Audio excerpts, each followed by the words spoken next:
Ho an'ny Atlanta any États-Unis tokoa izahay andray anjara amin'ny fankalazana ny faharoapolo taona ny fifanarahan'ny iraisam-pirenena izay nisoniavina tany Merida tany Meksika, ary nasain'ny sekretera prakitra raha manokana andray anjara amin'ny asa fanomanana mialoha an'ilay fivorian'ny firenena mikambana izay atao amin'ny alahady 10 Desambra ho avy izao, ka andinika ny fomba izay tena mahomby ampiarahana miasa ny rafitra pitsirika na ilay antsoina hoe institution supérieure de contrôle sy ny rafitra miady amin'ny kolokolo na ny hoe agence anticorruption. Izy io moa zany dia fizarana ny fomba fanao mahomby na le hoe partage de bonne pratique ary fandratovana traikefa na le hoe acquisition d'expertise ka akasitrahana ny fanasana manokana anay. Mikasika io lohahevitra io moa dia ataontsika vaindohan-draharaha ao anatin'ny drafitra hoentina miasa amin'ny herintaona na le hoe plan de travail annuel amin'ny 2024 zany ny fampiasana manara-penitra ny vola sy ny fananam-panjakana mba ho fampiarana ny fiaraha-miasa izay nosoniaviko niaraka tamin'ny ministry ny vola sy ny toe-karena tamin'ny septambra 2020 sy 2020. Ny ankoatran'izay dia isongadina koa zany ny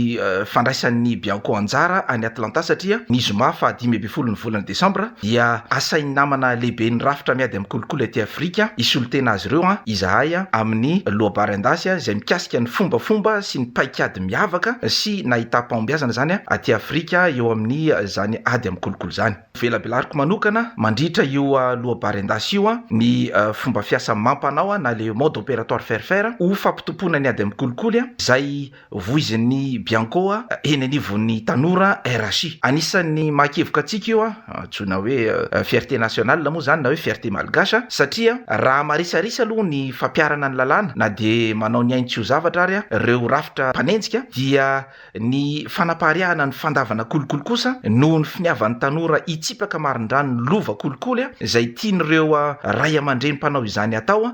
dia tena mahavelom-bolo tokoa. Ary tiana porofona pahibe maso ny Atlanta fa marina amin'ny ampahany ny filazana manao hoe any tanora no avy satria raha kolokolo ny resahana dia ny fandavan'izy ireo an'ilay kolokolo anio dia anio ihany dia fepetra anankiray ahafahan'izy ireo misitraka raha pitso ny anjara masoandrony. Ka ny tiana tenenina zany dia ny hoe somary fanoliana ny tanora tsy handray andraikitra androany ny filazana fa raha pitso ny azy, zany hoe raha ny ady amin'ny kolokolo zany resahana dia fepetra anankiray isitrahan'ny tanora ny anjara masoandrony raha pitso ny fandavany androany ihany ny kolokolo.